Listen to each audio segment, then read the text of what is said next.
Hello and welcome to the 6th episode of At the Table with TikTok. And tonight we're going to be talking about educational equity, specifically looking at the inclusion of Black history in the curriculum from a variety of perspectives. I'm your host, Remel London, and tonight I'm joined by an incredible panel, socially distanced of course, and virtually as well. I have the incredible Dr. Shola Mos-Shogbamimu and also Naomie L to my right. We also have David Olusoga, OBE, and virtually we have Mr. David Lammy, MP. So we are going to go straight in. I really want to get across the idea of inclusion of Black history in the curriculum. Where are all your standpoints with this right now? Is it not enough?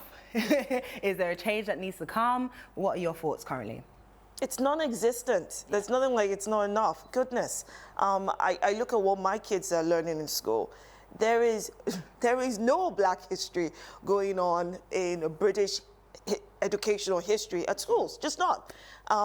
I remember one of the school moms at my daughter's school saying the day she had another child asked or make a comment about whether or not there are libraries in Africa was the day she made the choice every single year to go educate children on something about Africa. I remember at my kids' school when one of my kids was at either year 3, I think year 2, year 3, she came home with this homework that said they need to write a short passage comparing the UK to Africa. Oh. Yeah, okay. So that was my initial response. Yeah. And then I sent a very detailed email to the headmistress. I bypassed the class teacher. I'm like, I don't have time for this nonsense. Yeah. How can you compare a country to an entire continent? Yeah. And I'm sorry, what is the context of this? You're perpetuating the ignorance, and you can get the gist of that email. Where the email was going. The homework was changed promptly. Totally not. This is why we as British Africans, we have to pay attention to what's going on in our kids' schools, and we have to contribute. I remember going to my kids' school, taking an African dance company with the drums, teaching them some steps. You know what I mean? Yeah, of course.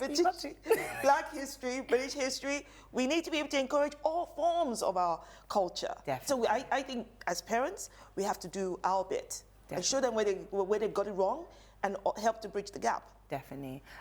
David Olusoga, you're a professor of history. What's your feelings or thoughts on what Dr. Shola just said as well? Well, we know some statistics. There's 59 history GCSE courses by the 3 big exam boards, and then we know that just 12 of those 59 have any elements of Black history, and in some of them, that Black history is actually African-American history.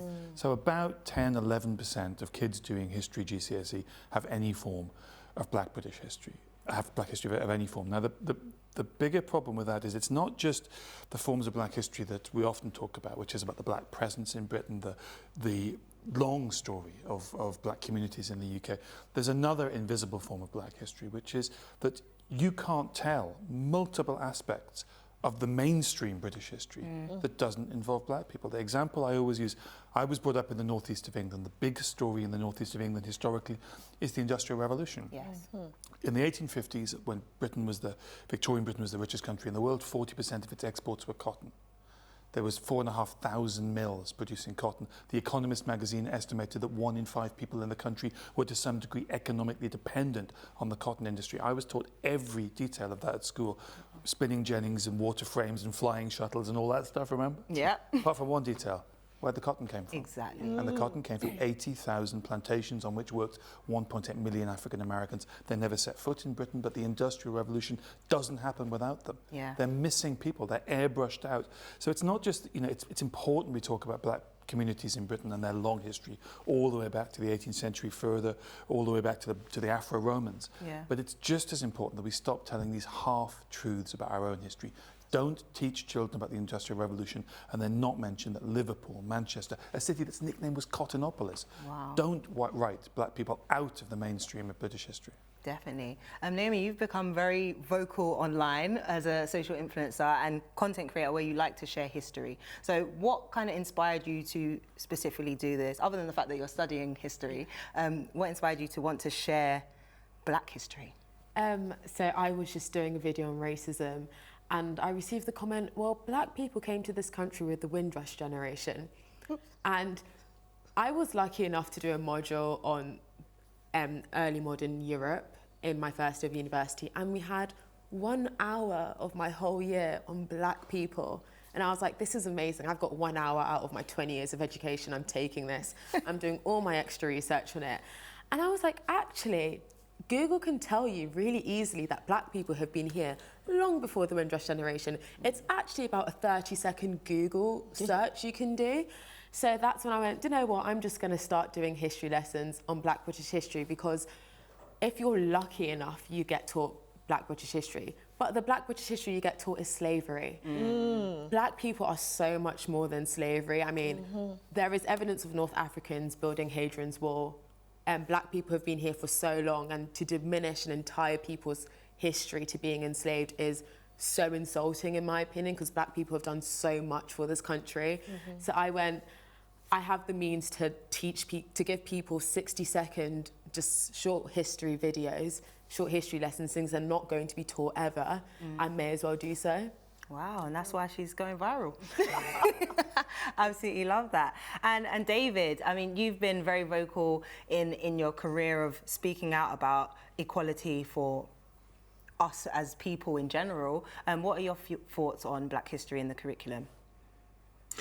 Well, look, I think the first thing to say is that Black history is to a large extent British history. And so we've got to be really careful that we don't give the impression that this is just for black or brown people. It's much more extensive than that. So I would agree with everything that's been said, but I would go further, because I think the problems are much deeper than just the history curriculum. You know, where are the stories in the literature that our young people are reading? In English literature and English language. It's a long time since I did geography, but I remember the anxiety I felt, the embarrassment I felt as Africans were described as savages and you saw them in mud huts. The vast majority of people have no idea that there are skyscrapers in Lagos or in Dar es Salaam. So it's much more extensive than just history, I think I would say. And very, very sadly, the vast majority of British school children get their concepts about the continent of Africa from comic relief. From the literature that comic relief produces that enters our schools, from Red Nose Day, that is so prolific and dominant in the public imagination that is the extent of British understanding of the continent of Africa. And it's not to say that, of course, there isn't poverty and a need for charitable effort, but it is to say, for example, that black people in our country give more in remittances to their villages, cousins, brothers, sister in Africa, in the Caribbean, than the entirety of the aid budget. Those things are not understood, and therefore there's a sort of total whitewashing right across the curriculum. And it's very depressing and sad that we are still having this conversation in 2020. Definitely, definitely. I mean, the McPherson report was produced 20 years ago and showed that cultural diversity within the curriculum is one of the best ways to prevent racism. And similarly, the Windrush Review recommended that colonial and migration history should be taught. So why has none of this been taken into account? I mean, we're talking 20 years ago the report was first produced. Any thoughts on that? Well, I think history's always been a political subject. It's always been something, you can look back, my elder sister, Dr. Yinka Olusoga, I'm proud to say, the very Nigerian attitude towards education there. Her PhD was in the reports that led to the 1870 Education Act. And if you read those reports, it's all about how history could be used for political functions. So history's always been political. This issue of the almost surgical editing out of the linkages between what we think of as British history and the stories of black people, whether they're in Africa or the Caribbean or the United States. In some ways, all the curriculum does, it reflects our national relationship with history. We we've created an alternative version of British history, a fantasy island version of the British story, in which we were always on the side of the angels. We only did good. Anything we banned that we did, oh, well, we made it better with abolition, or we made it better with slavery suppression squadrons of the Royal Navy. And anyway, look at the Belgian Congo anyway. Every possible contorted, unnatural position we will put ourselves in, rather than confront the basic reality, which is Britain is like every other country that's ever existed. We've done some good things and we've done some bad things. Yeah. And so I think in some ways all the curriculum does, all the disappearing of black history does, is it's in keeping with our general attitude to British history. We don't want to talk about the dark stuff, the difficult stuff, the painful chapters. And the problem is, those chapters that we've edited out, they're the backstories and the family stories of black people and Asian people and 14% of the population. If you can't tell those stories because you're uncomfortable, they're the stories that make sense of how we got here, of who we are. Exactly. I mean, even to David's point earlier about African literature, I recall growing up, I would read Enid Blyton's Faraway Tree alongside African fables and folk tales, and I loved them. You know, alo, alo. That's the Yoruba way of saying, you know, you start telling the story under a big, massive tree. Yeah. I remember reading William Shakespeare alongside Wole Soyinka and Chinua Achebe. So I'm questioning, well, if that could happen in my secondary school in Lagos, how in God's name can't that happen here in the United Kingdom? And then when you think about literature and going forward, think about those who are teaching them. Think about that for a second. How much do our schools invest in a wholesome curriculum? And I think this goes to David's point about history being political, but it also means the future is political. Yeah. The future of our understanding. We are set to repeat the same mistakes if we don't correct what we teach our children at school or even through university. I mean, I'm glad you had that 1 hour module, but think about it, 1 hour? Yeah. Do you have to go do, I don't know, a specific course in African history or something African for it to be included, for it to be infused? I'll tell you this, I remember my English books in school, wasn't the English books you had here, so you know, like the textbooks, I had English books with Simba and Ali. Right, okay. You see what I mean? Yeah. And they spoke English, and they used the right grammar and all of that, but it was people like me speaking the English and teaching the English, and there were children like me, and I don't understand why our multiracial society can't be reflected in our education system. Definitely. David, you wanted to make a comment as well? Well, it was just to pick up on David's point, but to say that it's not just the painful stuff that's excluded that helps tell a story of why we are the multicultural country we are today. It's also stuff that could be actually quite positive. So, for example, Britain tells itself this story that we stood alone in the Second World War. And in that story of that we stood alone in the Second World War completely paints out the West Indian regiments, the African regiments, the regiments from India, what is now Pakistan, Bangladesh, the whole of the Commonwealth that helped with the effort, never mind the allies in Russia and then subsequently the United States. It's a myth, but it's still told today. And it's to say that we can still be Great Britain, but surely it is better to be great by saying we are genuinely multi-ethnic, we had a colonial past, these people helped in the effort, and by the way, where we've done things in the past that were breaches of human rights, like enslaving so many people, we apologise, we learnt, and therefore we stand up to tyranny today. So, I mean, I think this need to sort of lurch forward into modernity is now desperate. And I'm so pleased that millennials, white and black, are picking up the cause as a consequence of Black Lives Matter and saying enough is enough. And by the way, when you ask why this happens, it's completely political. Michael Gove made changes to the curriculum. I'm just thinking of English, taking out even wonderful books like To Kill a Mockingbird. Why would you do that?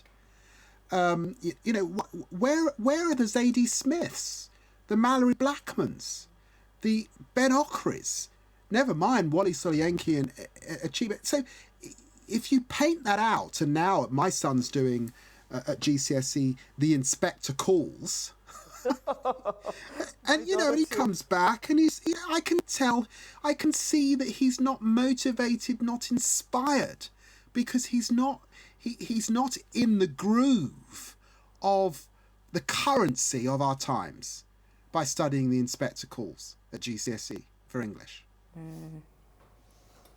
But can I say, I mean, the point that you made, I think, is the critical point, is this information's out there. Yeah. That you're part of a generation. When I wasn't taught this stuff at school, it damaged me. And then when I discovered it by buying The Great Staying Power by Peter Fryer, it was all revealed to me. You didn't have to wait till a book was published when you were 16. And, the horse is already bolted. I encounter, when I talk to people of your generation, people who aren't expecting their schools to do this, and it would be very nice if they did. Yeah. But there's books now. I mean, there's Akala's book, there's Afua Hirsch's book, there's Reni Idolog's book, there's TV programs, and there's the internet, and it's you do it yourself. Yeah. I mean, I personally gave up on it being taught to me in school because, as they've said before, like, our history is taught so we look great, so we are the Great Britain. But if you have the positive parts of black history there, but it's Britain and its colonies, it's Britain and black people. They want it to be white history, right, if we're being completely honest with ourselves. But when you have the bad things they've done, we're no longer great. And I think saying Great Britain in itself is quite oxymoronic, because if you look at this country's history, yes, they've done some great things. Congratulations, you won the Second World War. Not alone. Yeah, not alone in saying that. But, you've done some great things, but you've also stripped different countries of their heritage, of their culture, of their language, of their own history. You have people in this country you are trying to erase. The Windrush generation, I did not know about them until the Windrush scandal. But I learned about World War II. I learned about soldiers, I learned about the recovery of this country after World War II, but a whole generation of people the government asked to come to this country were scrapped completely, because that's not the Great Britain they want you to know about. They want you to have a very glossy, white people. Oh my gosh, it's so great. Churchill, great man. Yeah. He helped us win the war, but you completely write out all the people of colour that helped us win the war, because that doesn't fit the narrative you want. I mean, as David Lammy said, Michael Gove's changes to the curriculum. I read an article by one of Michael Gove's advisors that was helping him change the curriculum. And I was shocked to read what they were saying about colonisation. Like, it was not a good thing. I mean, I read online in a textbook about the benefits of colonising India. We gave them cricket and English. Ooh. I think India would have been fine without cricket and English, if I'm being completely honest with you. I feel like colonies would have been fine without the interference of this country. Yes, the interference happened. Let's address that. But there is no need for us to glorify it. Because if you actually look at history for what it is, nothing about it was glorious. Yes, you gave them English. Okay. There are many countries we did not colonize that still have English now. So I think they would have been fine, but they don't want to teach us that in school, because then we're just Britain. We're not great. We're just Britain. And you see, the reason why we're having this conversation today is a direct consequence of the lack of equity in our educational system for centuries. The reason why you have someone like Michael Gove, who had the audacity to do what he did, is because he's a product of that system, and he's an enabler of that system. It suits their political language and narrative. But please, let's not put all the, the bucks at them, because we voted these people into power. Not me, you people. Those who voted them into power. And people tend to think we live in normal times. No, you don't live in normal times where you think that it should just boil down to how much taxes you pay, whether you're going to... No, there's a whole big picture going on. And it doesn't matter if it's not going to affect you directly. If it's going to affect someone else who is like you, who is from a marginalized group, you should care enough to do something about it. It's when we don't care enough, when we go, you know what, it kind of suits me, my proximity to the benefits of white supremacy, then the buck stops with you. That is why we have the issue we have today. And that is why we keep having to have this conversation. And 2020 has pretty much blown up the conversation in a way nobody could foresee coming. But we are ready to have the conversation. We've been wanting to have this conversation a long time. They didn't want to hear. Now we are ready to have that conversation. Definitely. I mean, we've seen that this year has been a year to kind of talk about change. I personally feel like it's a big year for change, and the conversations, the difficult conversations especially, need to be had. So let's talk about our young people right now, how they feel. COVID-19, the pandemic, lockdown, education from home, you're still going through it at university.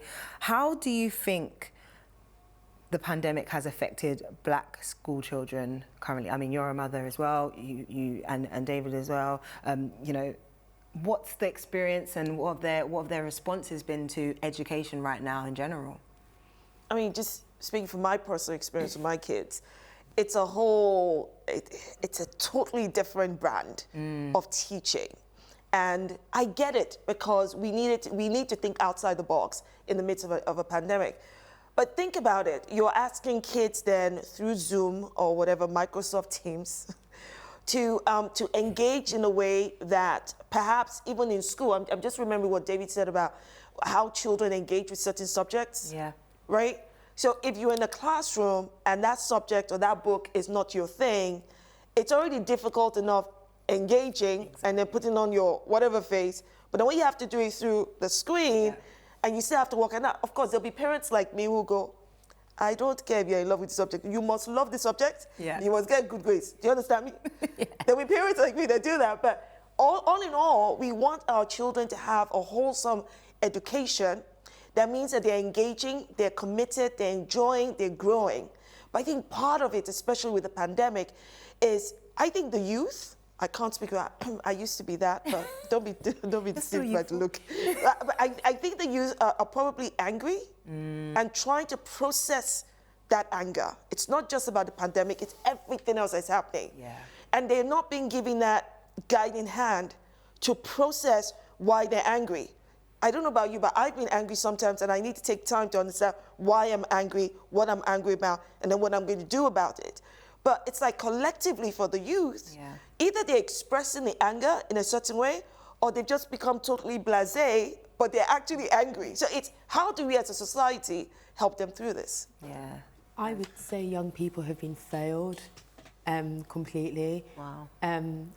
Let's take Black kids, for example, in schools. We had the whole Black Lives Matter movement that happened during lockdown. Amazing. People were going out. We were demanding change.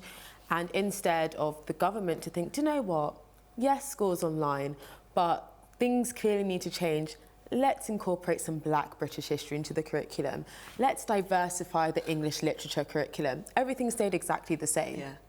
So not only are you going to school where people fail to recognise that having Black history taught in school, having the history of ethnic minorities taught in school, it does so much for you as a person. You feel included. Yeah. You feel like you are seen. You feel like you are a seen member of society. But the government ignored everyone with the protests, and they've ignored everyone with the school curriculum. So now they're going to school online. They're not engaging. We mentioned the Inspector Calls. Amazing play the first time you read it.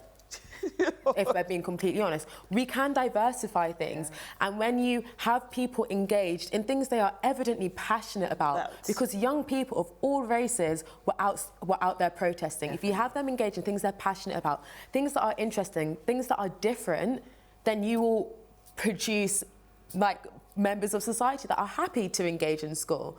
But when you have kids in school, when they're doing it online, it's not fun.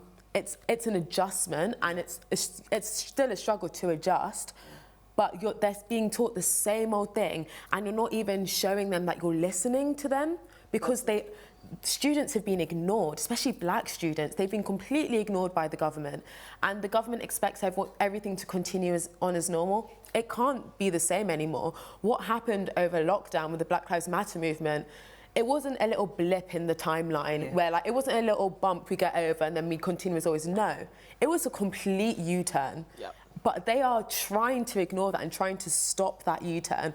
Things need to change, and the longer they take their time in changing things, students are going to get more and more upset. I mean, I'm fortunate enough that in my second year of uni, I can do a module in African history. But at 16 years old, when my passion for history was really growing, I was not given that opportunity. My options were parliamentary reform, the Tudors and the Russians. All very interesting areas of history, but areas of history I've learnt about since I was in school learning history.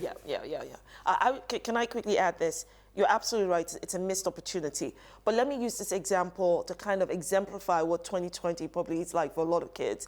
When my 8-year-old was about 4 or 5, she called me and I came into the playroom and she was there watching TV. She said, "Mommy, don't they want me to buy these toys?" I'm like, "Why?" This is me trying to do something. I'm like, what she called me for now? And she's like, "Because nobody that looks like me is in this advert." Wow. 4 or 5. I've never had a conversation with my child to sit her down and go, "This is what is happening in the world yet." But for her to say that, it actually cut me to the quick, because it never occurred to me that at that young age, at the back of her mind or right at the forefront, she would think that. So imagine a lot of kids that think that, see that. 2020 is the year where it's blown up in their faces and go, everything from the products you sell, from the plaster I wear over my skin, to my name, to my hair, to everything about me is now on the frontline news because Black Lives Matter. And you're not asking me how I feel about it. You're not asking me what I would like to be done about it. You're not even seeking my opinion for a solution. Definitely. Definitely.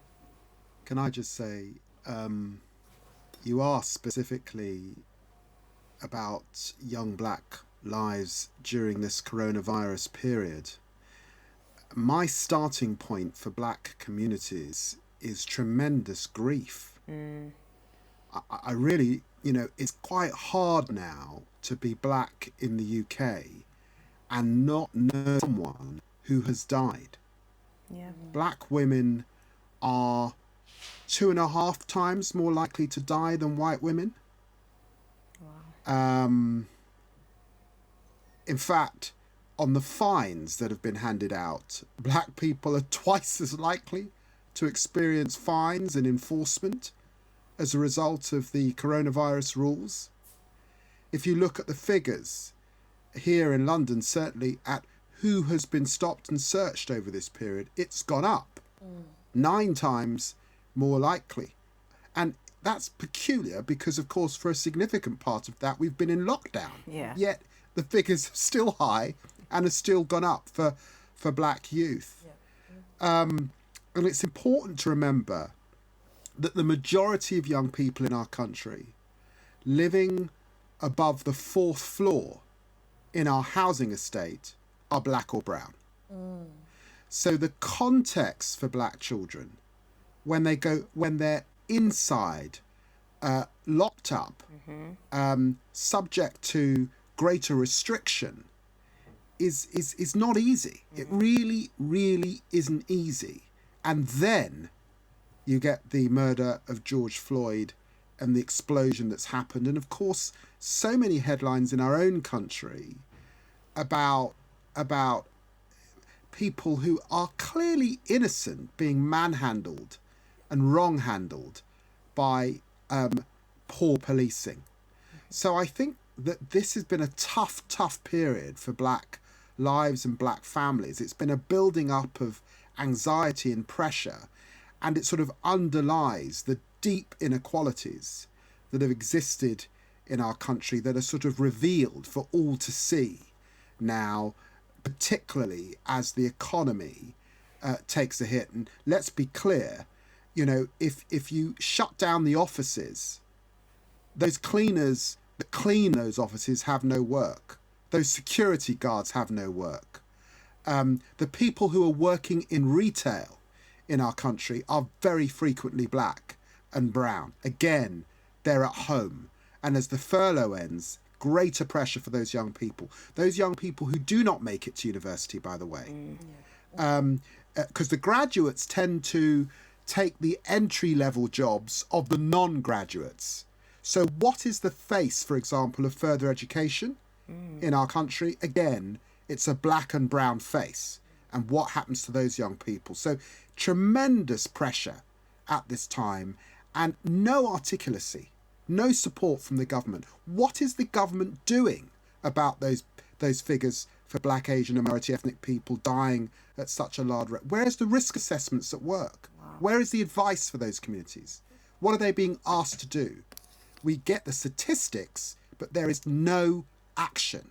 And so, of course, there's real tension now, I think, building in black communities. Definitely, very well said. Very well said. There's something you touched on there as well, which I felt very. It was very personal to me because when I was young, I didn't have a laptop. I didn't have resources, and there seems to be a big assumption that everyone can work from home and everyone can log on to whatever software there is. So, what do you think needs to happen in the educational departments to ensure that the young people are actually able to log on or have extra resources? What can be done to support people from lower economical backgrounds? Well, one of the great myths that emerged as this crisis emerged was that we're all in this together, and that the virus doesn't affect the virus is unbiased; it'll affect us all equally. I mean, 2020 has just crashed that ridiculous idea. Like all diseases throughout history, who died of cholera in the 19th century? Not the people in the big houses with fresh water supply. It was people living in communal houses. This pattern of who is affected, the underlying disease of society is poverty. And any other disease that comes into a society feeds off that underlying malady. And that's the kind of the reality we have. And the poverty also impacts your ability to adapt to this. And so students have been told to basically leave university if they can't afford a laptop. That's crazy. This is what we're doing if you haven't got a laptop. I mean, where is the government action on that? Yeah. Where is the interventions? Where is the furlough scheme? If we are really going to adapt to this, the adaptation is not just teaching teachers how to do remote learning. It is parachuting those facilities into people who haven't got them. Definitely. I mean, how have you and your other, roommates and students, alumni with you, how have you all kind of been dealing with this? I mean, it's great to have you here for a real life experience of the educational system in higher education as well. Well, we're all fortunate enough to have access to laptops, but the support has been non-existent on every single level. And it's the sort of thing you can't even blame uni administration because I don't think they know what they're doing. Yeah. And no one knows what they're doing. The government who should be telling everyone what they're doing is twiddling their thumbs saying, oh, well, eat out to help out. Oh no, young people, why would you go and do that? Yeah. So it's young people have been listening to the rules, who've been adapting, trying to get on with uni, but with absolutely no support there at all. And people even forget the financial support needed in uni. University is expensive, especially if you're imagine being a fresher, it's your first time away from home, and let's say you really needed a job to get through uni. Definitely. But there's no jobs, because nothing's open because we're in the middle of a pandemic, and your laptop breaks, you can't get it repaired or replaced because you don't have a job, because we're in a pandemic and there's nothing anyone can do. But the time when you'd expect the government to try their hardest to help young people, especially young people that are going to be voting for them in 4 years' time, you would think they'll be putting a little bit more effort in to help university students. They get absolutely no help. My sister, common sense is not common. Yeah.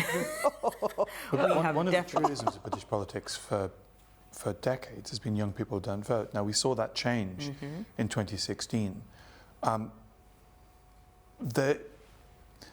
The death wish of a government that is alienating young people has got to be predicated on the belief that there will be some return to that pattern of young people not voting. I don't think they know this generation. And I think if you wanted a quick, a fast course introduction to this generation, watch this summer. The Black Lives Matter protest, that was meet the millennials. Basically.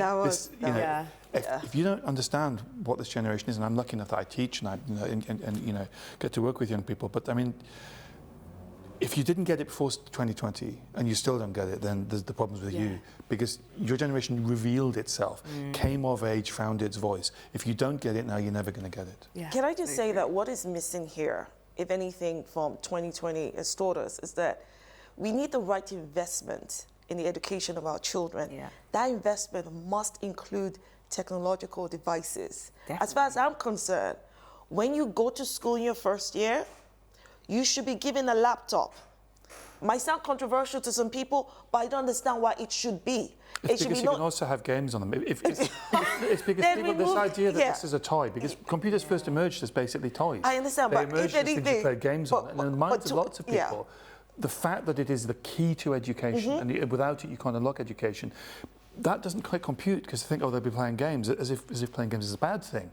Exactly, because we learn to games too. Problem. It's because computers entered our lives in a very different way. But that, I mean, to your point, that is actually the point. This is the future. Actually, forget the future. This is the present day. Now. So as far as I'm concerned, when people start their first year, you should have a laptop. What we see today with the remote learning and virtual learning, that is going to be the new normal. Yeah. You know, some people might go, oh, Shola, there's no real comparison. But I remember when I started my MBA at Cambridge, I was given a laptop at the same time. Wow. Now, it is easy for me to go, well, one has paid for the fee, so you expect something. But I don't see why that shouldn't be the norm. Why should that be the exception to the rule? That should be what should happen with every single student across, the country. As soon as you start, and maybe now we even need to go to secondary school, but there's no reason why we should not be able to invest that kind of money, that kind of technological advancement into our children, regardless of what people may say. I mean, I think your point also feeds to this stupid narrative around, well, people really can't be poor if they've got mobile phones and if they can watch Netflix. I mean, such utter nonsense, where as far as I'm concerned, a mobile phone is a necessity today. We don't have, pay phones like we used to. Now you do need a mobile phone. But my point is, controversial or not, give every student a laptop. But it's a lack of global knowledge. I mean, the cell phone has been one of the greatest, most ubiquitous inventions. You can go to anywhere, the most remote places in the world. And people will come out of favelas with a mobile phone. Yeah, exactly. Again, it's a generational idea. It came to older people later in life. It was this newfangled thing, and they see it as a luxury. It's if you're 20, it was always there. No matter where in the world it was always there. Go into the favelas of South America, go into the slums of India. Everyone has cell phones, because you can't get a job without a cell phone. Exactly. You can't get employed. It's not this idea, these essentials, these fundamental tools of life. Necessities. They are not luxuries. They're not toys. I think about how my kids, even from the age of 1 or 2, the way they engaged with my touchpads, my iPads, I couldn't have done that at their age. And I remember contemporaries of mine who go, oh, no, you can't really get an iPad for a child that is 8 or so. I'm like, actually, no. My thinking is quite different from this. Because if you can't prepare your kids for what the future is going to look like, well, you're going to wait for them to be 16 like an iPad is a car. It's not the same thing. It's part of their learning. Yes, go and do all the parental safety thing, do, I don't know, YouTube Child or all those things. The point is, it is now part of their learning. Give every child, every student a laptop. It's not difficult. I'll be honest, my first 3 months of university, I didn't have a laptop and I struggled. And that was simply because my student loan didn't come in time. I had a major issue and... But then you had to pay for it. Yeah. That's my point. Yeah, exactly that. You shouldn't have to pay for it. Yeah. It should be part of the educational system in our country that every single student has access to a laptop, to an iPad. Your libraries should have enough for every student to walk into and engage, through World Wide Web and everything to increase their learning. 2020 is a year for change. But every school that moves to remote learning knows that some of the children haven't got laptops. Definitely. Every decision made by government that's going to that legitimizes and decides to move in that direction knows that some children are excluded. We know this. We know that young people are never, from poor backgrounds, may never recover educationally from what they're going through, and that this is the moment for targeted, means-tested, direct action to equip those families with what richer families just take for granted. Yeah, definitely. It's equivalent to food banks. Exactly that. Exactly that. It is the same. Yes, absolutely. Education is food for the mind and the soul, and it sets us free. It sets us free. I mean, look, knowledge is power. And that knowledge for me is as important to a 5-year-old as it is to a 15-year-old, as it is to a 25-year-old. I don't know if you've all watched oh God, the movie about the 5 boys, New York Central Park. Oh yes. It slipped my mind as well. But the Central Park. What's it called? About the Central Park. About the Central Park. Park 5, I watched that, And immediately I said to myself, oh, when they see us. That's right. I watched that and immediately I said to myself, even my 8-year-old needs to watch this. As emotionally, exhausted and agonizing as it was, for me, that is part of your education. Yeah. And that is part of understanding the society that we live in. And I know that's a stark example to use, but the reason I use that as an example is because when you watch it and you see how the young children did not have the knowledge to equip them in order to be able to speak back to the police, in order to be able to speak about their rights, that was, that held them back. Definitely. And their parents, when they have the right level of education, were also manipulated by people who are meant to be in authority, but because they didn't have the knowledge too. Yeah. I'm not saying having the knowledge would have stopped what happened, but I think having the knowledge would have probably given them more to say and understanding that they did not have. Definitely. Definitely. Could I say one more thing about the issue of... Sorry, Dave. Which David should we go with first? We haven't heard I just from you, wanted to add the sort of, the important context. I mean, notwithstanding all that's been said about access to a laptop and Wi-Fi, because of the underlying things we talked about in the curriculum, because of the underlying issues of poverty and inequality that still exist in our society, it's important also to understand who is experiencing education and who is not. Who is excluded from school and who is in our pupil referral unit in large numbers, in the greatest numbers, black children. Yeah.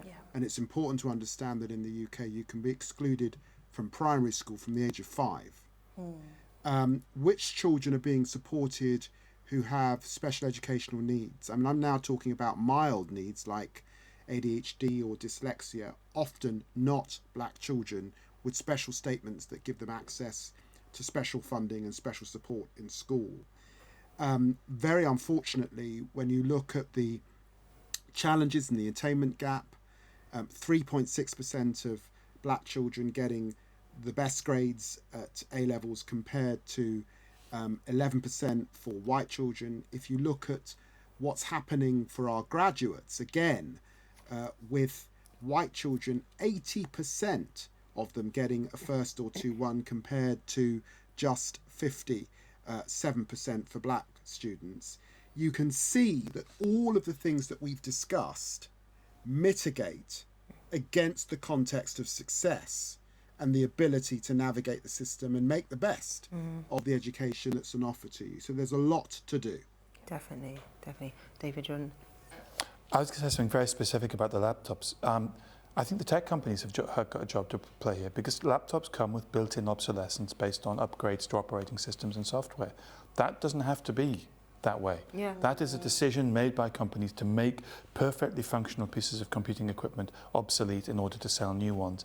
If we have children who do not have access to the basic tool of education, and we have machines lying around going into landfill that would be perfectly suited if they would change their business practices, I think there's an absolute outrageous shame that should be poured upon the tech companies for creating built-in obsolescence in something which is not a luxury but a fundamental essential.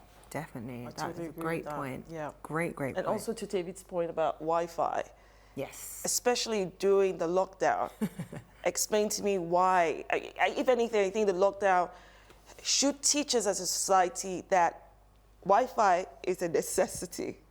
It's a necessity for communication. Communication is a necessity for education, which means it needs to be much more better accessible than we have today. And I get people want to make money off it, right? I get that the service providers want to make money off it, but I am sure that we can provide free Wi-Fi before people start going, ooh, doesn't she sound socialist? Please back yourself. But other countries do this. Yeah. African countries do this. Thank I you. went to Cape Verde. And I was walking around going, what's this Wi-Fi service? And it's the free national Wi-Fi. Wow. If We African need countries this. can give free Wi-Fi. Wi-Fi. Imagine. I know. That would be We're glorious. still the 6th richest country in the world. Wow. Why can we not manage what African countries do, provide public Wi-Fi as a public service? And in the squares in the Cape Verde Islands, you see the children on their computers, on their phones doing their homework because it's free. True. I mean, so we can have national Wi-Fi. Yeah. The service providers can maybe provide, I don't know, 5G, whatever the heck extra boost you want, right? And you can go pay for that. But Wi-Fi should be like water.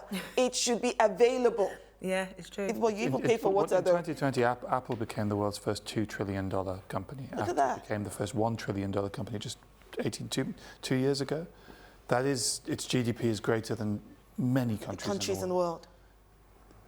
These companies built obsolescence into things that are essential, things that could then end up in landfill that children need in order to have a chance. And then we have the glossy advertisements.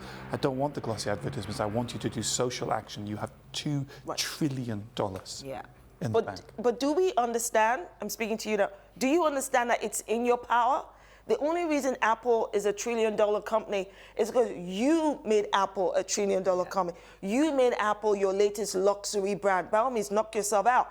But the point is, if you're not demanding better from your service providers and brand owners, then they're not going to be providing the best for you. The power is with us, and we're not exercising that power in what I would say is a reasonable and legitimate way that can apply across the board for everyone. Yeah. Definitely. Speaking of giving back and, you know, free opportunities, we've actually seen quite a lot of music artists and entertainers start to give back in a massive way. I mean, people like Stormzy, acts like Krept and Conan, they've dedicated some of their money and their income to helping create educational funds for black students, which I love. For you as a student, what does it mean to you to know that there's, you know, public figures like that are doing that? It's good. I mean, the fact that Stormzy, a grime artist, did more for black people than the government did.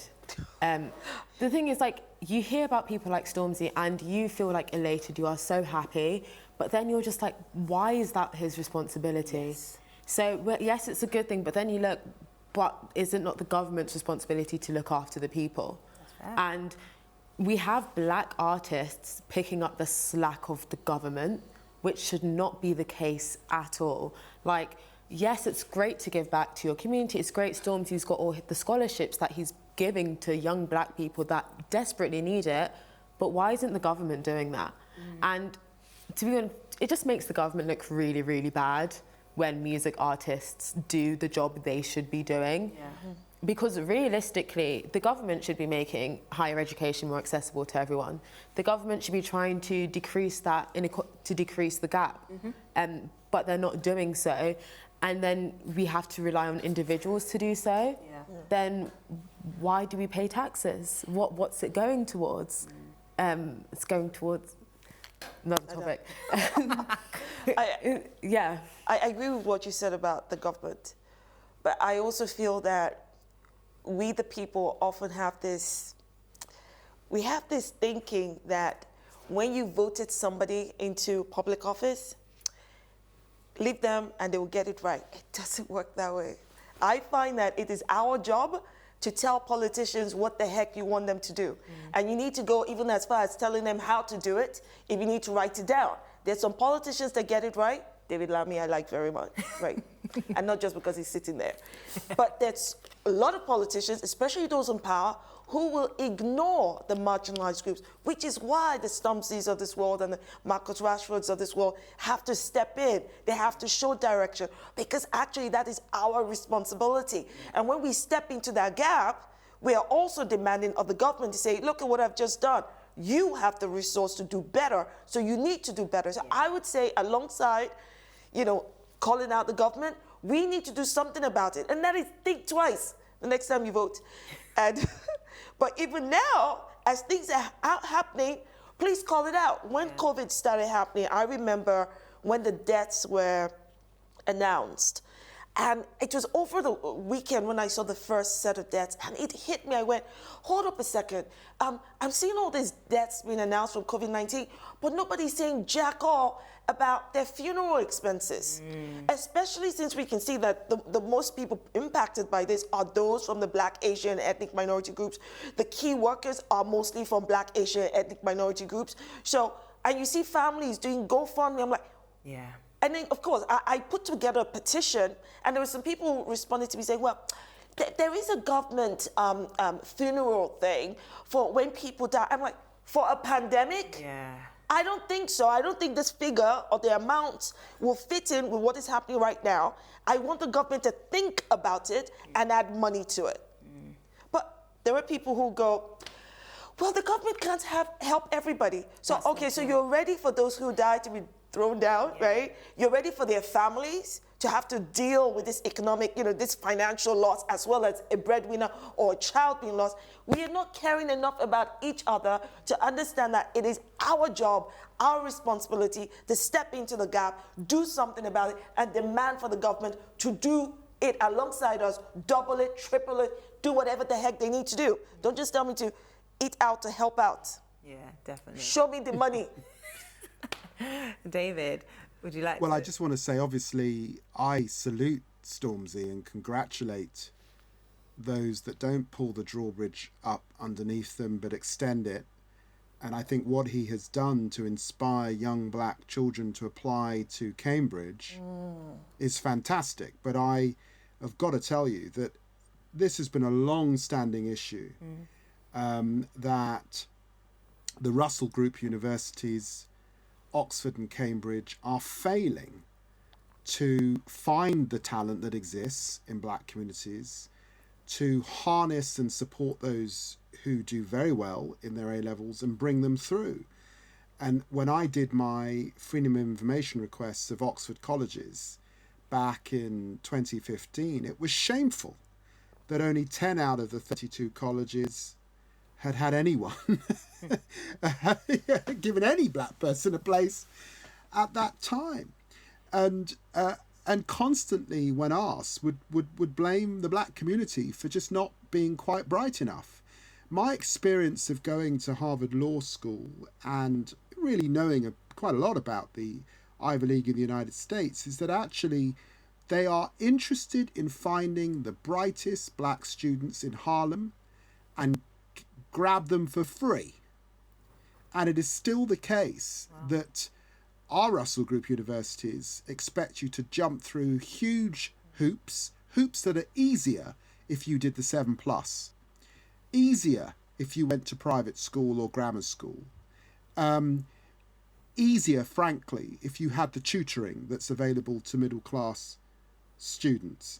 And that is different to talent, because all of the academic evidence suggests that if you were on the 23rd floor of Grenfell Tower, and maybe you've got caring responsibilities for a parent, English isn't your first language, and you still succeed and get 2 A's and an A star, you are brighter than the young Etonian who gets 3 8 stars. That is the point. Why then are the hurdles still as large as they are in our country? It must be because in the end, you're defining merit in a way that preferences certain groups of children over others. Thank you. Totally Well agree. said. I mean, when David just mentioned about the 7+, 11+, and children having to push through those hoops, I remember when my first child was going to do 11+, and I heard this thing about PAMs. I'm like, what's a PAM? Oh, it means you're a pushy African mom. I'm like, I've never heard that one. I said, that's okay. I will do what I need to do to get my child through every single hoop, to jump every single barrier, and not to sit down and go, because I heard from some parents that went, oh, the 11+ is just too hard. They're still children. I said, I don't know about your children. We need to prepare our children for the future. And that is why, even at such a young age, it is important for them to be engaging in education, in sports, in different things, in a way that would build them up for tomorrow. I remember hearing about this parent who felt that their child at the time, that, well, look, if you're going to tell my child off, you need to speak very softly. You need to explain to the child what to do. I'm like, wow. So when your child gets a job, is the manager going to speak softly? These are the kind of things that we as black people, ethnic minorities, have to deal with. Don't get me wrong. I'm not saying the future should be filled with that, but we must prepare our children. And for us, this is part of the education. Definitely. You see, for a lot of kids, some kids from certain groups, certain communities, going to school is just a maths, English, science. For a lot of black kids, it's not just that. It's understanding how to live, how to survive, how to thrive. And that is not just in the maths, English. It's also understanding how maths can multiply your pocket money, can multiply the money you earn, and why you need it. Yeah. It's things like that. Yeah. The issue is schools aren't encouraging black kids from a young age, because when you enter primary school at 4 or 5 years old, everyone has the same amount of potential. Yeah. But what you get out of a child is what you put into a child. And the issue is black and ethnic minority kids aren't getting enough put into them. Right. So then you're expecting to draw water out of something you have never watered before. And when you are giving it water, you're giving it the like little droplets that remain at the end. And when you don't put enough into a child, and then they're not understanding in school, and because they're not engaging in class, they don't understand, then they get reprimanded for that. The issue is never really with a child. They are 4 or 5 years old. It's your responsibility as a teacher to put as much as you can into that child. And when you do that, children feel encouraged when their teachers put so much into them. Yeah. And when you do that, it means, yes, they still will have to jump through the hurdles, but it will be easier for them to jump through the hurdles. But it's known that black kids are excluded from that. Yeah. And that's where the problem lies. From the minute they enter the education system, black kids are failed automatically. That should not be the case. We say we have free education for everyone. Yes, everyone has the opportunity to have access to this education, but not everyone's given the equal opportunity when they are in the education system. Correct. So black kids are running a 100-meter race with 30 seconds gone. They're running it 30 seconds after everyone because they're the ones that are looked to last. And that's where the problem lies. And that is where that acronym with pushy African moms and pushy Asian moms. So they use it for Asian moms as well. That's where the pushy African Asian moms come in, because they're like, you see that 30 second? We need to wipe that. We need to put you out in front. We need to help you, support you, give you what you need, because it's like you've been through school, you've been through the work system. You cannot want your children to go through the same thing. And so when parents then engage with additional tutorial lessons, they go, you want to sit the 11 plus. Yeah. You need to have those additional tutorial lessons. Definitely. And that is how we try to bridge the gap with what is not being provided in state schools. We've actually come to the end of the... We were having so much fun. This all night. But I just want to close with your views and your thoughts for the viewers about what can we take away when we are learning about Black history? What do you want people to think about or go away and learn themselves? What would you like to say to our viewers in that sense? How about we start with you, David? I think the most important thing is, and David Lammy said it earlier, is Black history is British history. It has been positioned as if it is marginal, as if it is special, as if it is only for Black children and Black people. We've surgically edited out the parts of our history that show the presence, the contribution, the role of Black people. And irrespective of whether it's the right thing to do or the moral thing to do, it is dishonest to miss those chapters out. And it is damaging for the Black kids. It's also damaging for the white kids, because this history explains why their class, why their school, why their city looks the way it does. Definitely. Would you like to add? I would say one thing we should take out of this, especially for 2020, is to have those hard conversations. Have the hard conversations about what you have cobwebs in your head about.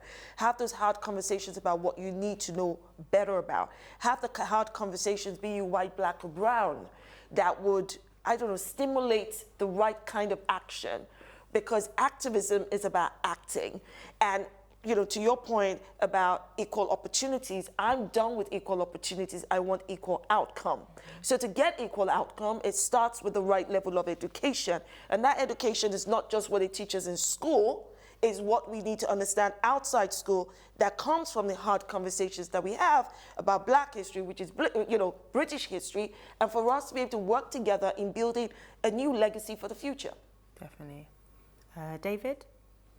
Well, I underline what I said before. It's not just the history curriculum, it's right across English, geography, and indeed the sciences and mathematics, where Black people, people of African descent, have been present.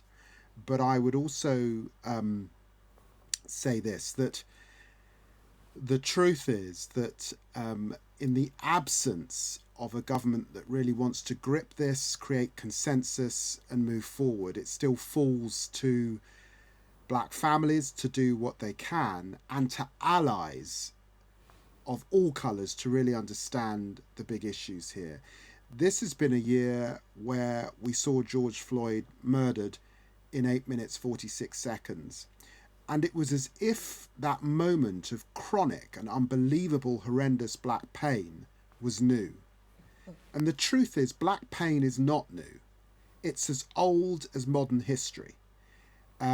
Because through that colonial history was tremendous pain. Present, I'm afraid, in police forces across much of the Western world is tremendous pain. And I'm afraid because of inequality and poverty, because of the way coronavirus is affecting black communities, is tremendous pain. So the issue, the real issue, is to allies, and it's to white progressive allies particularly. And it's to challenge the ability of majority communities not to see, not to hear, not to know. And if we really want black history to be British history, then I think that what we take from this evening is a call out to those beyond the black community, who just represents 4%, frankly, of the British population, beyond that 4%, to that much bigger figure of 96%, and then beyond those who are minorities, which make up 14% of the population, to a larger number then, to say, look, be allies, challenge this stuff, call for change. And I hope that that is across the political divide. Don't just leave it to the millennials, because the millennials are great, but they're a long way from power. So it is to those in my generation, Gen Xers, to baby boomers and grandparents, to, you know, get serious about the importance of this. Definitely. And as a millennial, how would you like to see black history be learned and used properly moving forward? I mean, I would love for it to be incorporated in the curriculum, but if I'm being realistic, you just have to actively educate yourself, because I personally believe that once you know the past, it impacts how you view now and how you act in the future. Definitely. If you actively educate yourself on black history, actively educate yourself on the history of the many people that live in this country, you see patterns. Humans, we like to believe we evolve. No, we work in cycles. We repeat ourselves a lot, and you begin to see patterns. But once you have the tools to see the patterns, then you can stop the patterns. And that's how you create change in society. So we live in the age of information. You have Google at your fingertips. Just educate yourself as much as you can. There are so many resources. It could be literature, it could be a Wikipedia page, it could be a movie, it could be a TV series, but anywhere you can educate yourself, and in turn, you consuming that information, you don't just sit with the information and that's it. Yeah. You tell people about that. You are changing other people's minds. Those people go research something themselves. They tell someone else. And you can have this huge, this massive chain reaction that could change hundreds of people's minds. But that change only comes with you saying, do you know what? I'm going to research black people in 1800. And that's how you can do it. Wow. And watch her videos. Yes. Thank you, so well said. Can I say a massive thank you to our incredible panellists, Naomie L, David Olusoga, Dr. Shola. You're looking at me. Say my name, say Mos-Shogbamimu, Shola's around you. I will never forget now. Thank you. And David, Lammy, thank you so much to you guys at home for watching. This has been incredible. And this has been At the Table with TikTok. This evening has been so inspiring. I've learned so much. So you, the viewers, please do continue to share what you've seen. And to close out, please enjoy our hero film for our Black History Month campaign, #MyRoots. And join us back here on Thursday, the 22nd at 6 p.m. for our panel on being black at work. I've been your host from London. Thank you very much.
wake myself up here. I love it, love it, I love it, I love it.